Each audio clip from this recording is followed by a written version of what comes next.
Hello, hello, hello. We are back for another episode.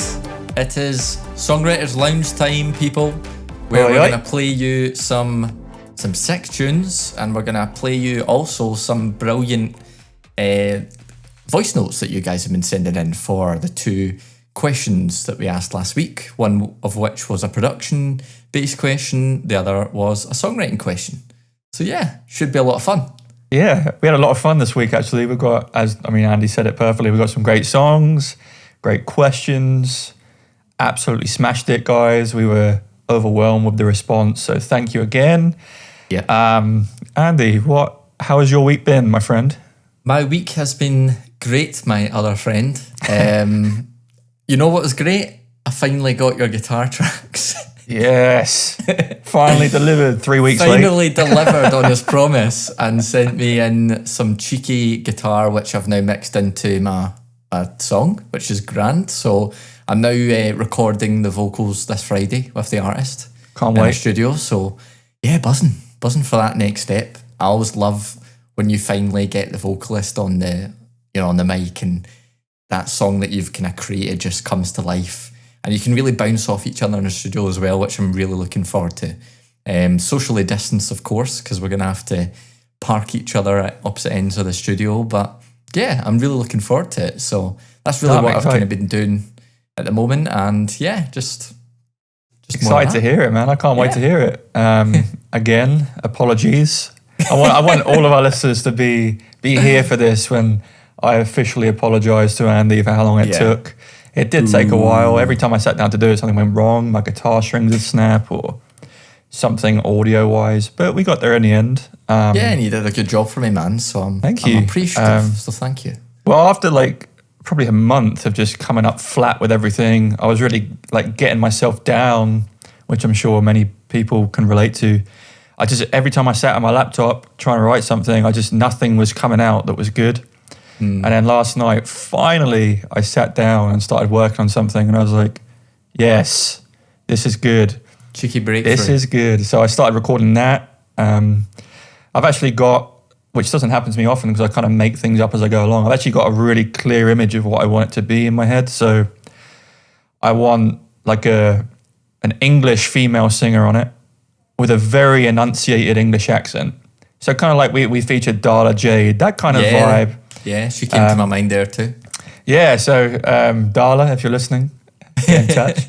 It's cool. It's like a proper country kind of feel, but really feel good. Cool. Yeah, and as you can see, we're both wearing our comfort t-shirts. They are proper comfy, representing Songwriters Lounge, and you can pick one up. You can pick one up yourself at songwriterslounge.net/store. They're available for you on the site. And don't forget, guys, that our partner Jet Tracks are offering a buy one, get one free for backing tracks. Just go to jettracks.com, use code SongwritersLounge, and you'll get literally production-ready backing tracks for your vocals. So don't miss out on that. So I'm super excited about some of the ones that I'm hearing at the moment from them. I mean, it's a no-brainer. You get two amazing tracks, which then you can release as singles or, and it's literally mixed and ready to go. It just needs your vocals on top of it, and then off you go, man. That's just... Yeah. If you're a vocal artist, that's the dream. Exactly. If I was a singer, if I had anywhere near a good voice, I'd be like, right, I'm using that. Why would I sit down and spend hours writing something? Yeah, totally. They've done it for you. Exactly. Class. Right, so shall we smash into some music? Yes, please. I'm looking forward to these ones this week. So I'm really looking forward to this first one. And it is by a band called Sakoya. And this song is Lost and Reckless. Hey, this is Alex from Sakoya, and you're listening to our single, Lost and Reckless.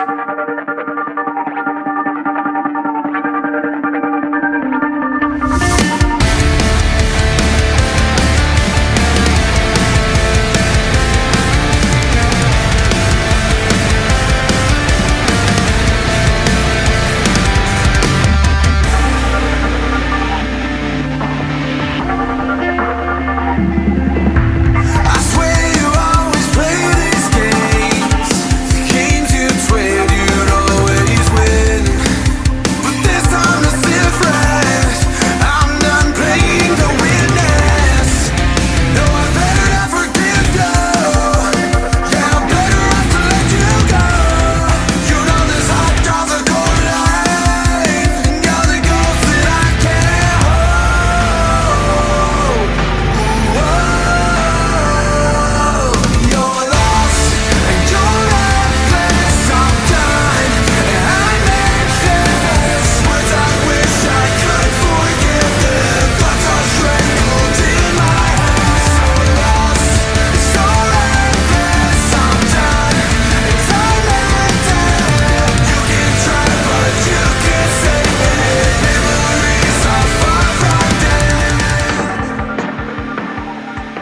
Yes. It's quality. It's quality. My emo kind of post-hardcore self is just screaming inside like, rah. It's so good. I love the drums, man. Love the drums. Being a drummer, that is...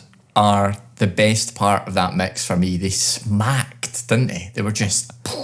I mean, you hear it everywhere, like a band is only as good as the drummer. And the drums in this song are just... unreal. And it's so... It breathes throughout the track. Like, it goes like double time on the snare at times, brings it back into a half time, then goes super snare heavy on the verse. Yeah. I loved when they went from the single to the double time mid like chorus. That was so sick. And then they take it away again at the end of the chorus. They go back to the half time. Loved it. Loved it. Really, really clever drum production, first of all, but also just the way the drums are written, awesome. And the cymbal work in the verse, everything sounds so good. The guitar riff, super thick, really in your face. Everything you want from this kind of music is, I don't know if it sounds like it could be even drop C sharp or maybe even lower. Yeah, it's like the drop C. But super, super good. And they've even got like a clean arpeggiated kind of thing going on in the verses in the background if you listen. The thing that makes it so impactful is that reverse snare when it kicks in. It starts with that synthy thing and then it's just like it smashes. There's a big sub drop there. Everything production-wise, top-notch. Love the synth. Thrown out to the side in the verses. Bring it back in. It's there. Prevalent throughout the song is that synth kind of, 4-bar thing? Or not even 4-bar, maybe. Super tight. Produced really well. Alex's vocals and the melody is awesome. I actually met these guys a while ago and you know, they kind of release themselves as a band with this track, which I think is very clever. Like they come straight out the gate. I was talking to them, they got something like 12,000 streams in a week and no one even knew who they were. What? Yeah, I mean, that's so good. And they're releasing more and more music as they go. They've actually just filmed a music video from their new tracks that I'm excited to listen to. And yeah, I mean, I just think it's so good. Like the vocal is so good for this kind of music. And even though the guitar is dropped down so much, it's like singing. It's not screaming, which is different, which I liked. These are the kind of ones that I thrive on when it's like, what would I add? Because I'm so used to this, especially being back in my band, like the collaboration with, you know, the other band members. I think the first thing I would have done was added tons more harmonies. They've really doubled up on Alex's voice nice in the production. Like the vocal doubling is so good and that's why it's so thick in the chorus there. I'd have loved some harmonies in there. Just on the, you're lost, I'd have loved it. And that's really it. I just think just missing a little bit of harmony for me. But everything else, I think, absolutely spot on. Yeah. Done a great job, lads. Can't wait to hear more. I love the thickness of the mix. We've talked quite a lot in like the elements of the critique on this show where we're like, oh, we just wanted a bit more body, a bit more thickness to this mix. This mix is thick. Yeah, this and has the been master's good. Yeah, this has been pushed hard on the limiter in the mastering phase. But I mean, did really, really well there. And it sounds so rich, but not to the point that like it's sucked all the dynamics out by hitting that limiter so hard. So it's just a really well produced track, and instantly you get that kind of metal post-hardcore vibes, like really kind of Bullet for My Valentine. I just love that. I mean, I'm a big fan of the genre anyway, so instantly I was sold as soon as those drums kicked in, and I was like, oh, I know what's happening here. Loved the vocal EQ and effects, and what I mean by that is the vocals sat really well in the mix. They removed quite a lot of the low end of the vocal, so sometimes in like pop music and whatnot, when the vocalist is really up close with the mic, you get a lot of the low end, and it's like it makes them sound like they're really close. This kind of production technique was like a mid technique. So the vocals were kind of middle of the mix. You know, it had depth, but it wasn't so far back that I couldn't distinguish everything, and it didn't get swallowed up. So I really liked that. It was just well sat in the mix for me, so that you could have that really thick drum presence and guitars at the hard pan left and rights, and it just gave a really good, I think that's what tailored it to having that real body to the mix as well. You know, it didn't just focus solely on the vocals. And I loved the vocals. The huskiness of that kind of great rock voice was so cool. And I think there was a couple of screams in there, wasn't there? There is. And as you were talking, man, I hate to barge in on your go, but as you were talking, sometimes you need to just listen to someone else talk about the production. And I think what they've done, you said that they've taken away the low end, which I didn't think about. And I thought they have, but they've also... Now, I would love to know if this is a trick they use, because I've used it before in my old band. FabFilter do a plugin called Saturn, and it's like multi-band saturation. Yeah. It sounds like what they've done is they've kind of rolled off the low end, but also multi-band distorted the lows in the mid to low range, which is where you're getting that huskiness and the like it's super. Yeah. So yeah, sorry to barge in. No, that's cool, man. No, I love that. Yeah. So that's kind of what I picked up, and I'm a big fan of like screamo, and I love when bands put in screams that just makes me. It makes me want to be seeing them live and just like getting in the pit and going mental. You wee little Scotsman. Yeah. Probably. I've all had so many near-death experiences in a mosh pit, but I'm still here to tell the tale. So, standing strong. Don't write me off. But yeah, I think the only critique I can really offer when I was listening to this is I just missed a couple of words in the chorus. So I don't know if that was, obviously the chorus is so thick, so heavy, and there's so much going on.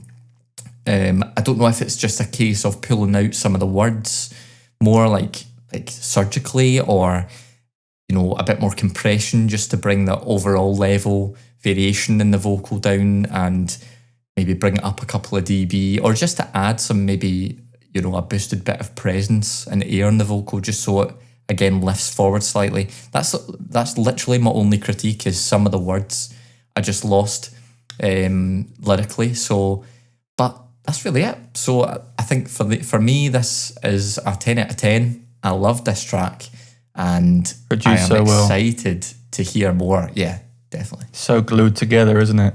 Yeah. Tasty mix. Tasty. So let's go now to a completely different vibe of track, and this is a cool one as well, guys. Yeah. So this is from Lina Cooper. This is Lina Cooper here, and this is my new single, If You Ever Leave Me, and I hope you enjoy it. If you ever leave me, better late alone. Lock me everywhere and hide all your new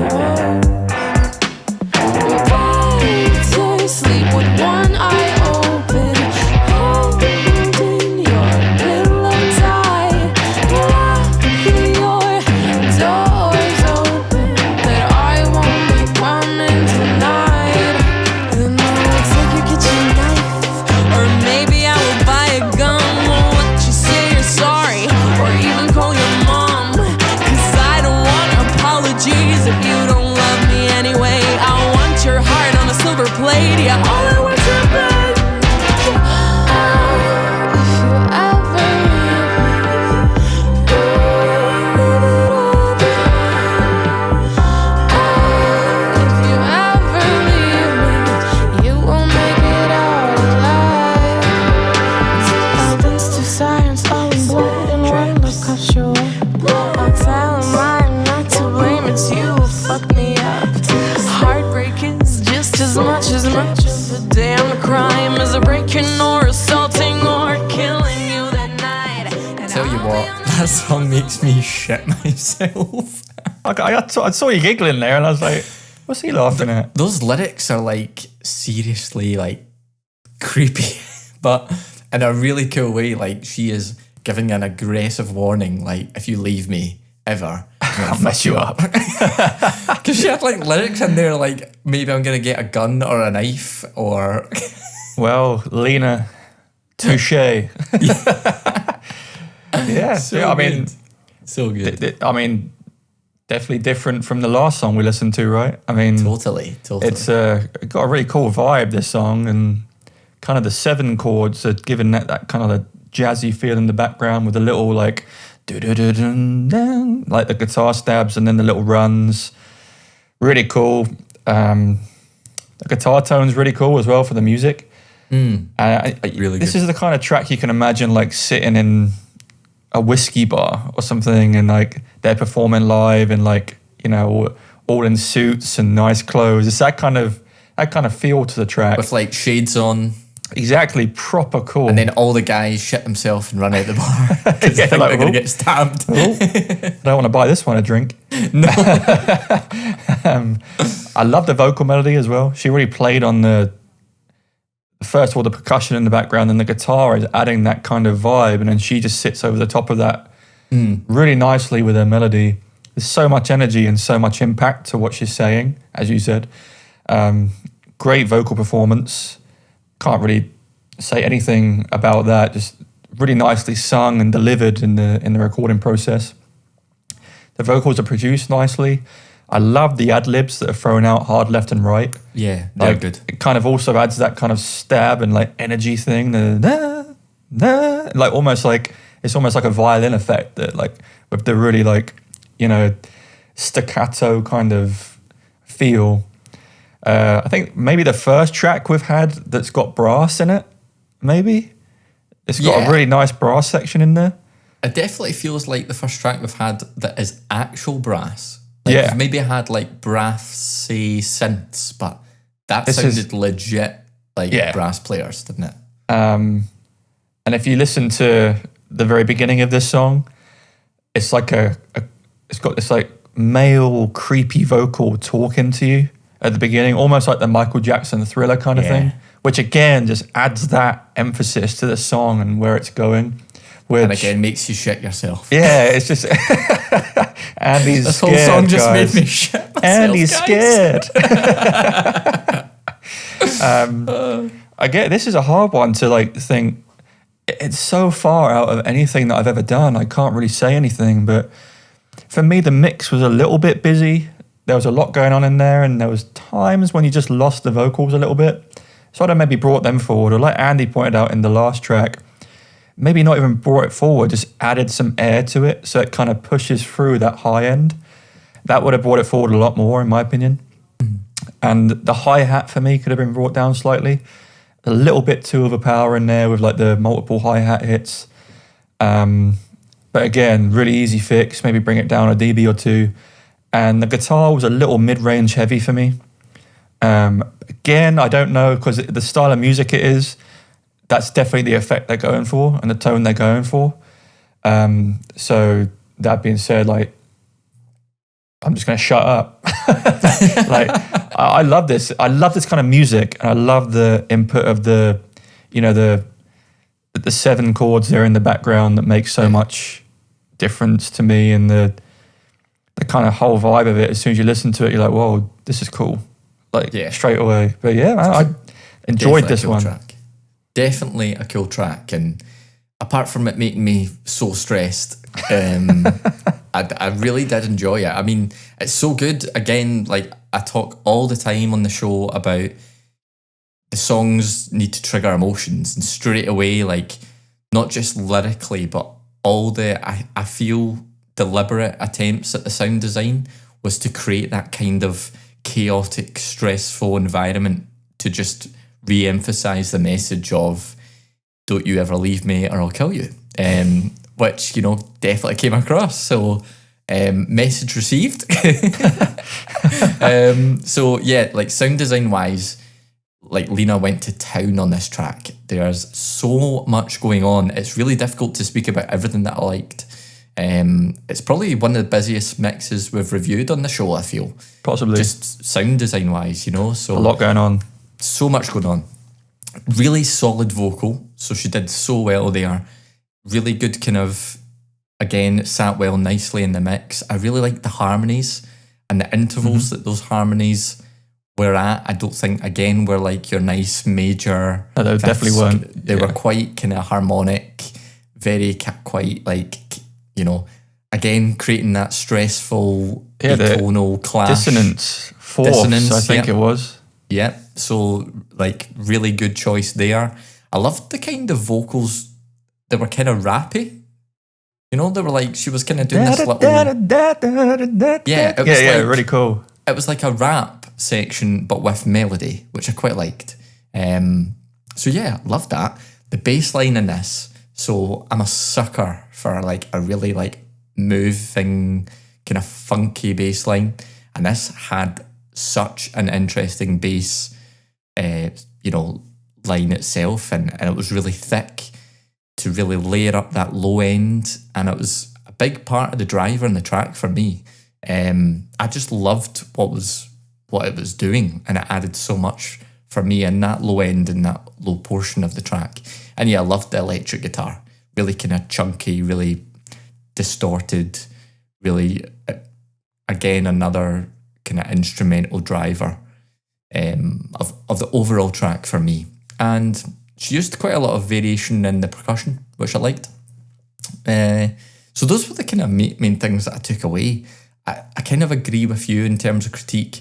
There was so much happening that I think at times it distracted me a bit, because I was like, my brain was on overload trying to listen to all these different, 1 minute there was the guitar on my left, and then whatever, the harmonies and percussions flying about, and it was all so good, and it really created that chaos emotion.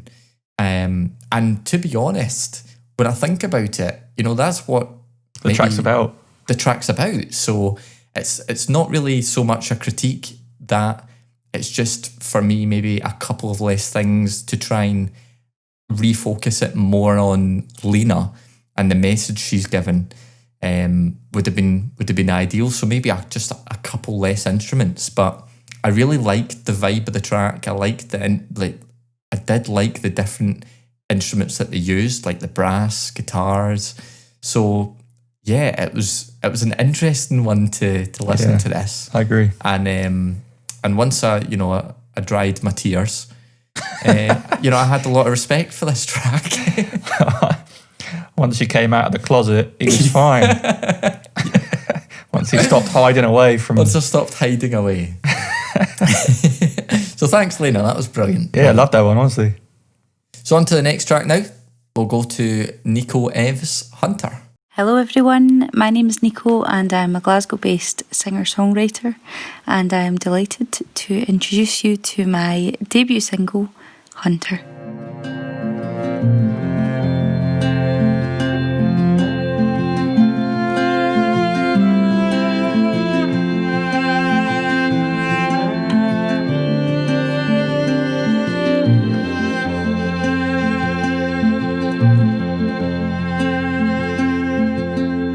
Take this tiny body, tie a knot into a string, and keep on watching. You will see it fade away when she sleeps. She thinks about the rain.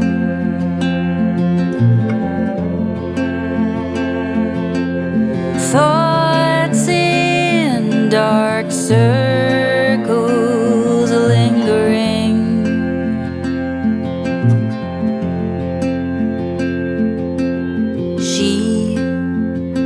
She is a hunter, bears an arrow across her back.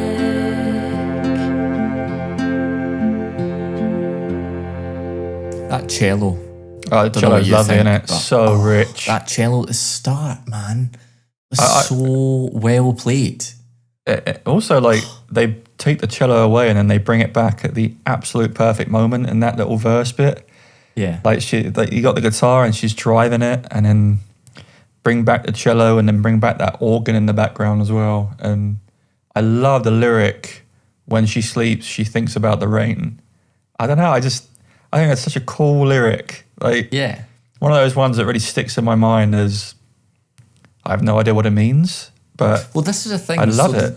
Yeah. Did you like get from the song that it is literally about a hunter, or is it like a metaphor? Because that's the only thing I didn't get was that is it like, because there's a lot of like describing words around like that kind of thing, and I was thinking maybe this is about.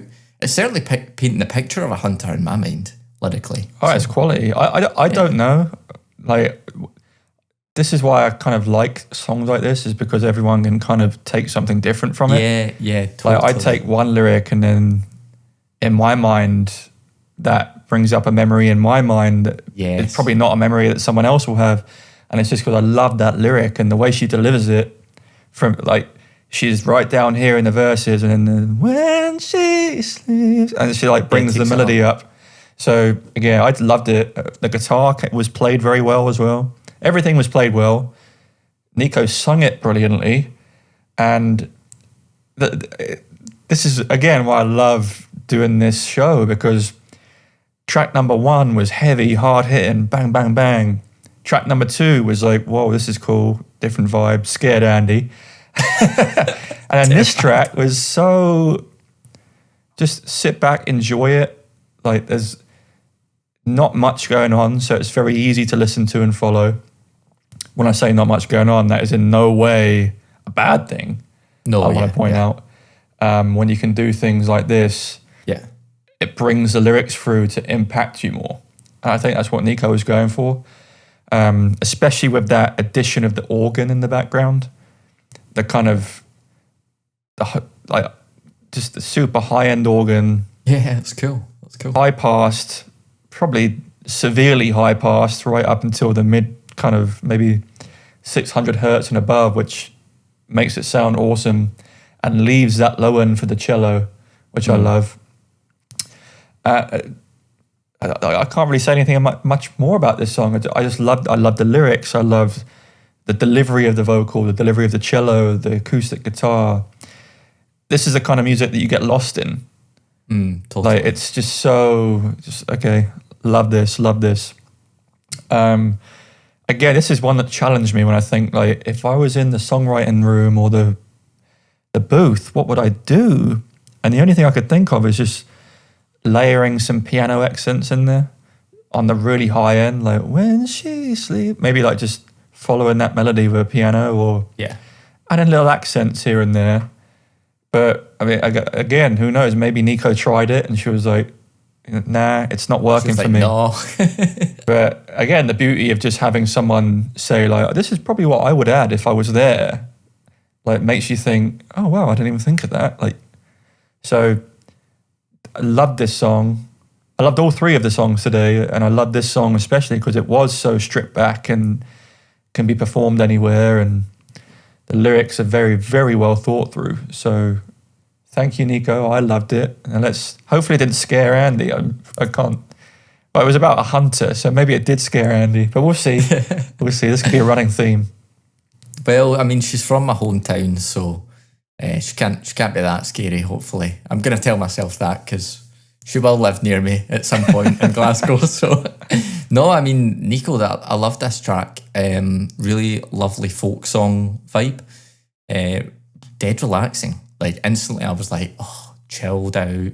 Lovely, like, folky vocal performance too. I don't know if that's, like, deliberate, but to me, like, when I'm listening to her sing, just, like, the nuances of her tone and her dialect and the way she kind of flows vocally just screamed out kind of folk vibe for me, and I loved that. Lovely melodies happening there vocally. Really good pitching, like, well-pitched vocal for something that's quite vocally open, You know, it's there's not an awful lot covering up anything like pitchy wise that was going on. So that's been a really good performance there. Really like well balanced mix. I love the use of dynamics, so you can hear the dynamics in that cello, and that's what drove me to love it so much, was the emotion from the player. Just like you could feel the cello. Yeah. I wasn't just hearing it, I was like feeling the cello, and that is just amazing when you can feel the instrument, because there's so much emotion and emotiveness, if that's a word, in the playing.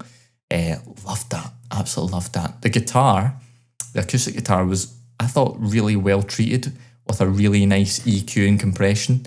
And what I mean by that is, I think it was finger picked. And always with my experience with myself with finger picking, you always get that one finger that's plucking way too much. Way too hard, yeah. Way too hard, and it's like always, you see it in the EQ, that kind of Spike. that note is just spiking through. So there was a really nice smoothness to the finger picking, which there wasn't any of that kind of distracting one note coming through, and I was like, oh, I wish that was just tamed. So that's been treated really well there. And yeah, like I just really enjoyed it. You know, I just sat back, closed my eyes, and just really got in that kind of place. And even if, like, this is the thing with me, I'm like lyrically very like I don't interpret like abstract stuff. So, but that's just me personally. So that's why I'm like trying to work out myself what that lyrical kind of message was for me. If you listen to any of my songs, I just write like complete like black and white kind of stuff. So Yeah. that's just, you know, that's just the art of it. And I'm sure some people will be able to really take like a poetic kind of meaning from that kind of lyrical content that she's developed there. And there's certainly some lovely stuff in there. I think in terms of critique for me, I just wanted the chorus vocal hook to be developed a bit more.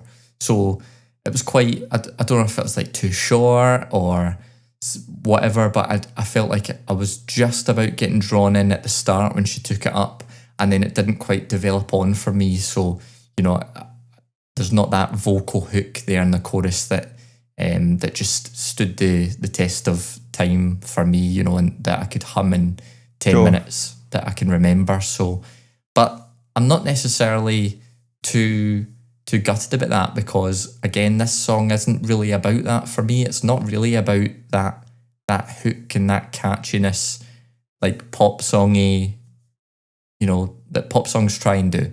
This is more about sitting back, kind of relaxing, melancholy. What am I trying to say? Melancholy. Melancholy. There we go. It'd be good if I could speak English. Scottish. I know.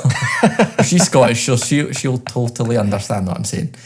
So yeah, it was more about like sitting back, listening, relaxing, and chilling into the track. But that's just again my personal opinion. So Yeah, it's a beautiful song. Thank you for sending in that lovely vibe. Yeah, all of it. All of I it. loved it all. Cool, right, so we're going to batter into play you guys on the show, which is our second episode that we've done, isn't it, Tom? This is the second episode where we've heard other songwriters and producers' takes on a question that we pose. So again, getting the community involved, love it. I love hearing what other people have to say. And I think you'll definitely pin together some ways to write and produce with these questions, because there's a lot of similar themes in all the answers, and it just means it's a great answer. So yeah, let's get into it, man. So welcome to the Songwriters Lounge School, and we're going to introduce you to your lecturers who have sent in their voice notes. Ready for some learning, people? So the question was, before we get on, so this is a songwriting question from last week, and what we asked was, what do you do when you start a track fresh? So what are some of the first things that you do to get your creative juices flowing, basically? And here's our first answer. Lovely. So how do I begin writing a new song? Well, on my phone, in notes, I have a really long list of song ideas, concepts, lyrics, titles even. I try and capture all these moments of inspiration, like it might be in the middle of the night, or I might be at the gym, or I might be out on a different job. Something just comes into your head. And if you're not in an environment to sit down and write, then I don't want to forget these little things. I want to bank them. So that means when I'm sat down in a songwriting session with myself or with other people, I can look at this list if nothing comes organically. And, I can read out the options, and hopefully something will pop out to the both of us that we can both agree on and get stuck into and write about. So I feel like it's a really useful thing to do, so you're never stuck in the beginning of a session. And alongside that, in my voice notes, I have just a library of melody ideas, or like little chorus ideas, snippets, maybe guitar riffs, piano riffs, little melodies I might be humming. So this, partnered with the list of my notes, is a really good starting point to get into a song. Because, you might be writing when perhaps one day you're not feeling too inspired, or can't think of anything that comes to your head naturally. So it's really nice kind of safety just to have all these things banked and ready to go. Definitely. I mean, I have that myself. Yep, definitely. Yeah, so like for me, I do exactly that. Like you said it like at the very start of the episode, Tom, like sometimes you just don't have that inspiration. So all our voice notes that we've talked about before come out on those days, don't they? Yeah, I mean, some good stuff. We've probably brought it up multiple times about the voice notes, and having a notebook or a note idea in your phone, also great advice. Yeah, that was good. Cheers, Ollie. Thanks, Ollie. On to the next one. Hi, Songwriters Lounge. This is Graham John, songwriter, coming to you from sunny Valencia. Thanks ever so much for asking me to contribute to your podcast. It is an honour. So the question, how do I begin writing a new song? Well, I think the hardest way, or certainly the way that I find most difficult, is when I actually have words in my head. I like what I like the words that I come up with, and then I have to find music to fit it. I think that's the hardest thing for me. It is very, very rare that I pick up the guitar, strum a chord, and the words just appear by magic. The only thing I would add to that is that once I get a chord sequence that I like, I play it and play it and play it and just play it constantly, almost like teasing the words out of nowhere, thinking about the sound of the chords, whether it's a major chord, whether it's minor chord sequence, and just basically playing it. And then when I'm not playing the guitar, singing it in my head over and over again until... And then I might even start singing something silly. I've heard this a lot of times, and to be honest, it does work for me. I sing silly lyrics to whatever melody I've come up with, and something usually pops out of that. So, yeah, it's varied. I like it that way. I'm not stuck in one way of writing songs. Yeah, that's cool. Lovely. Definitely, repetition. Yeah. It's definitely always melody before words for me. I don't know. What are you, Tom? Same. Yeah, same. I'm not a lyric man. I'll write a melody. I can't. So he'll hum a pretty tune. Pretty tune. Or like Graham said, he'll start singing silly words and just make them make sense. Yeah, totally. Love it. That was good. What's up, everybody? It's Darren Cooper from Darren Cooper Music, here to talk about how I start to write a new song. Usually, for me, how this process begins is by finding inspiration. And for me, I have a Spotify playlist of songs that have caught my ear, caught my attention as I've been listening. Maybe a drum pattern, maybe a vibe and feel of the song as a whole. Maybe it's a certain guitar lick that sparked a melody idea. I have a playlist that I tend to go back to and listen to. So it starts by finding that inspiration for me. And then it comes to sitting down with the guitar, sitting down with maybe a keyboard, but mostly guitar for me, and trying to find a chord progression that begins to create the emotion that I'm looking for, something that sparks that interest, that desire, that need to take that melody to the next level. And then from there, it's all about song structure. There's something about putting the structure of the song together. This would be a verse, this would be a chorus, maybe a bridge or an outro. It helps me to begin to fill in the blanks. And so songwriting for me, or starting from there, starts with inspiration, leads to a guitar part that then goes to the full form of the song, the full foundation. And that helps me to create something brand new and start a song from scratch. So hopefully that's an inspiration to you. Happy creating. Go out and create your art. Yeah, I mean, I did the same thing. Spotify Nailed it, playlist. yeah. I call it writer's block, so I know that it's at the bottom of my playlist. So if I had a song, nice and quick, I don't have to look for it. It's class. Yeah, I actually don't do these. that. You should, because honestly, it helps.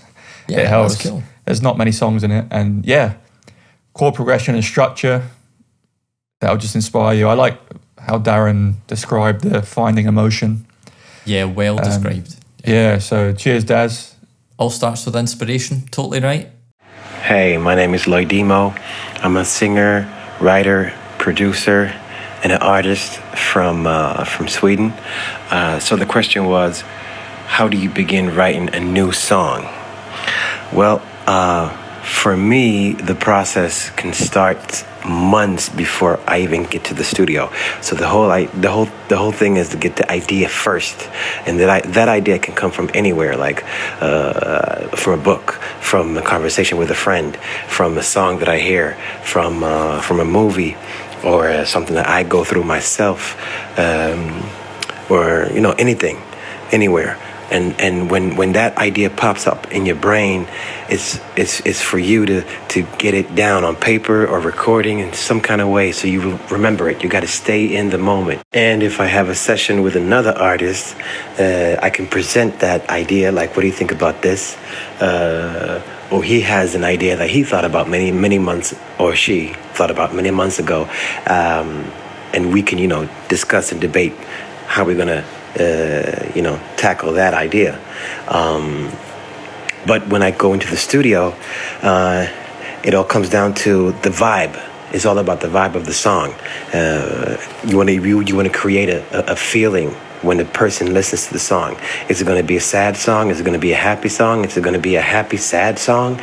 Kind of like the CeeLo Fuck You? Like, is it going to be like, it's going to be like comic inside of it. What's it going to be? And you have to approach it like you have to keep the interest of the listener. Totally. Yeah, I get that. That's some sweet points. I love the point of kind of letting the music do the work and just rolling with it and not thinking too much about it. Love that. Yeah. Riding that music wave. Yeah. Riding the wave. Said that one before. Cheers, man. Really like that one. All the way from Sweden. I usually have some sort of idea or hook already in my head. I'll start writing or typing every thought that pops into my mind, and once I have some phrases, I'll mess around on the guitar and start putting the song together. See, that's funny because she's more than about the lyrics, isn't she? And then she'll pick up the guitar. So we've had it both ways actually from you guys, where half of the camp is start with the lyrics and the story and the inspiration. The other half's like I start with the melody and they kind of both then fuse together. So yeah, I mean, it really is just whatever you find easiest. And like Molly just said, like she starts with the idea and the hook and builds upon it. Mm. You've got Darren that starts with finding inspiration and trying to build that emotion. Graham was all about, just trying your hardest to find the melody by playing the music constantly. And then Lodimo was all about just, letting the music flow, letting it write itself, finding the vibe. I love all those answers, and I hope that you guys listening find inspiration from some of them, because, we're all trying to do the same thing and write good music. So we really enjoyed those answers, guys. Thank you again. Cheers, guys. Yeah, it's so good to hear your different thoughts and techniques and all that kind of stuff, and that's why we brought this element into the show. So the next section is now talking about our production question, which you asked last week, Tom. So yeah, what I want to know from you guys is, how do you tame your effects? And by effects, I mean reverb, delay, maybe saturation if you want to throw that in there, but maybe reverb and delay. How do you tame it to not take over the mix? And here we go. Here's your answers now. So thank you again. Hey guys, this is Bob Curley with Digic Studios. The way I tame my effects during my recording process is I set up an aux, I load all my effects to that aux, and then I use a send to deliver it over there. That way I have a fader to control my individual effects, or sometimes a whole chain of effects separately from a clear audio track. Anyway, that's how I tame my effects in my mix. Yeah. Yep, Good. I do the exact same thing. Yeah. Good. Good knowledge there. But yeah, cheers, man. Like, I think we'll see a theme running with this as you hear the other couple of answers we've got. Definitely. I never used the faders though, interestingly enough. I always use on Logic, it's like the send amount, and I keep the plugin on 100% wet signal or treatment or whatever, if it's a compressor or reverb and stuff. And very rarely do I actually change the fader on the send channel. It's just my personal what I end up using, So this is what I do. So I think this is what Bob was saying now, was you use a send, but then that send you bus to an effects bus. And then on that effects bus, you can put things like EQ on it and kind of tame that effects there, and then use that fader to bring it up or down. I think that's what totally I do. Totally that's what I do too. Right, okay, got you. Cheers, man. Love that. We're on the same page. Right, next answer. What's up, everybody? It's Darren Cooper from Darren Cooper Music, here to talk about how to tame effects in the mix. This is kind of a good one, a great question. And how I tend to do that is by simply using sends.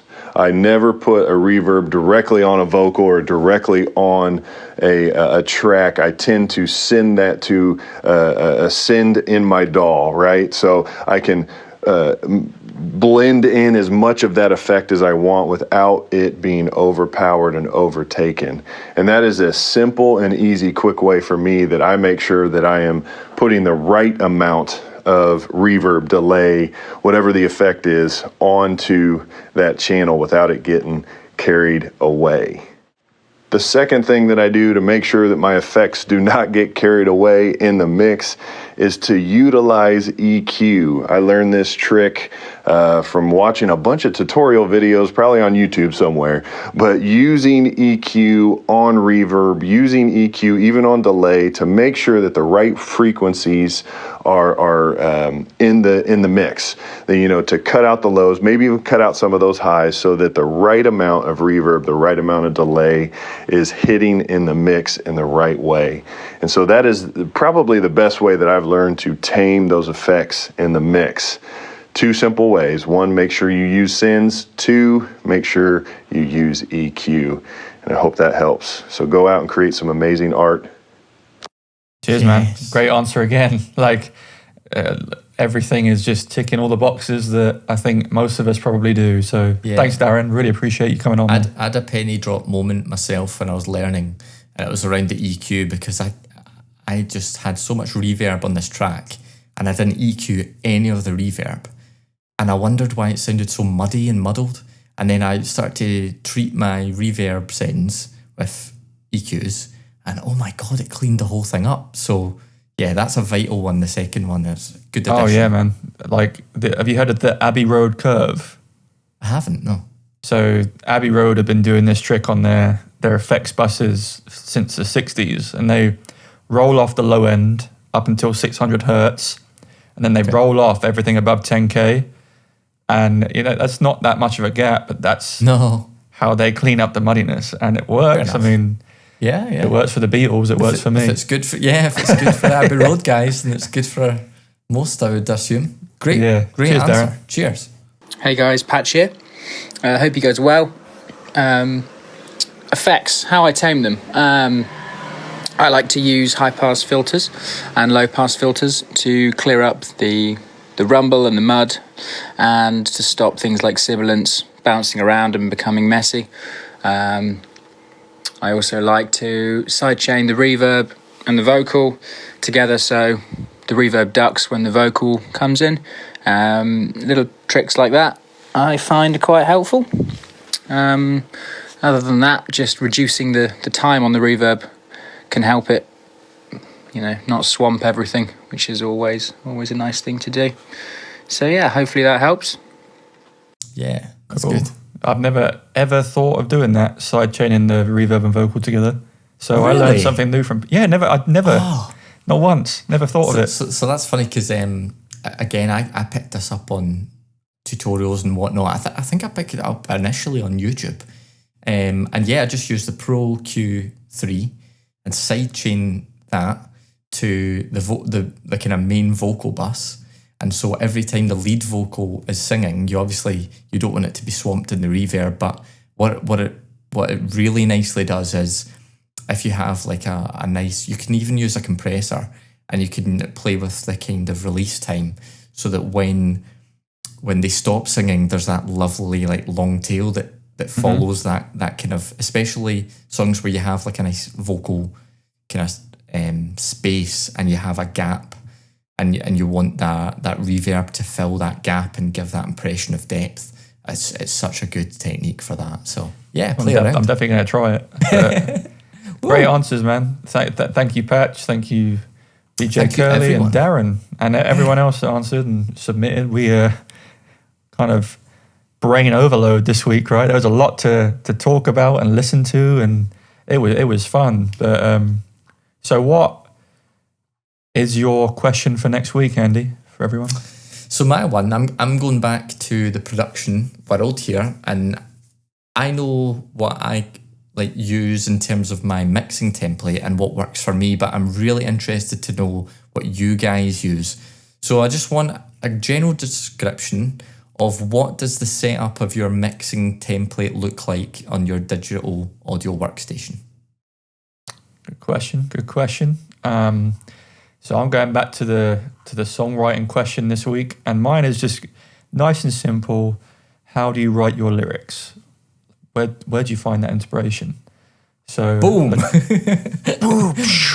There's no smoke and to- mirrors there. It's just, how do you write your lyrics, guys? Nice and easy. Nice and Looking easy. forward. From someone that struggles with lyrics myself, I'm genuinely interested to hear good. everyone's responses. So yeah.